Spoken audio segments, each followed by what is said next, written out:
কিন্তু বিজনেসের কথাই বললাম, বিজনেস বিজনেস ইনভেস্টর নানান কথা। এবার একটু খুচরা আলাপ করি, কিছু অন্যরকম কথা বলি। আমরা যারা আসলে পুরুষ মানুষ, তাদের কর্মসংস্থানের জন্য দেশ প্রবাস কোথাও খালি নাই, আমরা যেখানে সুযোগ পাই সেখানে চলে যাই। এটা আমাদের দরকার, কারণ আমাদের দায়িত্ব বেশি। কিন্তু এই অর্থ এবং এই কর্মসংস্থানের জন্য এই দায়িত্বটা পালন করতে গিয়ে আমরা মূলত আমাদের যে প্রিয় মানুষটা থাকে, আমার ওয়াইফ, আমার স্ত্রী যিনি, তার হকটা আমরা আদায় করতে পারি না। সেখানে নানা রকম নিউজ বের হয়, প্রবাসী অমুক স্ত্রী চলে গেছে অমুকের কাছে, অমুক এটা হচ্ছে সেটা হয়েছে।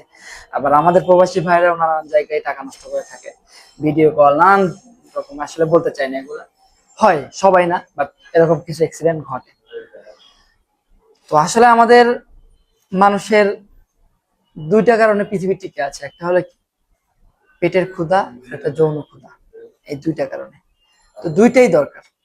তো এই দরকারটাকেই মাথায় রেখেই সৌদি সরকার আমাদের জন্য যে উদ্যোগটা নিয়েছেন সেটা হলো সৌদি ফ্যামিলি ভিজিট ভিসা।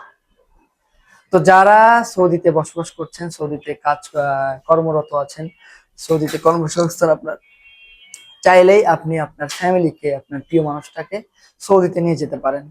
সেই ক্ষেত্রে ফাইল প্রসেসটা আসলে একটু কঠিন, বাট আমরা থাকতে আসলে কঠিনের কিছু নেই, আমরা আপনাকে সম্পূর্ণ সহযোগিতা করব। আপনি তাই আর দেরি না করে চলে আসতে পারেন আমাদের কাছে, আমরা সৌদি জিয়ারা ভিসার ফাইল রেডি করে দিচ্ছি 3 থেকে 7 দিনের ভিতর। তো যারা প্রিয় মানুষ, বাচ্চা, ফ্যামিলি, ছেলে মেয়ে যাকে ইচ্ছা নিয়ে যেতে চান সৌদিতে, তারা চাইলে আমাদের সাথে যোগাযোগ করতে পারেন। আমরা শুধুমাত্র ফ্যামিলি ভিজিট ভিসার ফাইল রেডি করি, ম্যান পাওয়ার সাপ্লাই করি না। আবার বলছি, আমরা মানুষ পাঠাই না, শুধুমাত্র আপনি চাইলে আপনার বউকে আমাদের মাধ্যমে নিয়ে যেতে পারেন।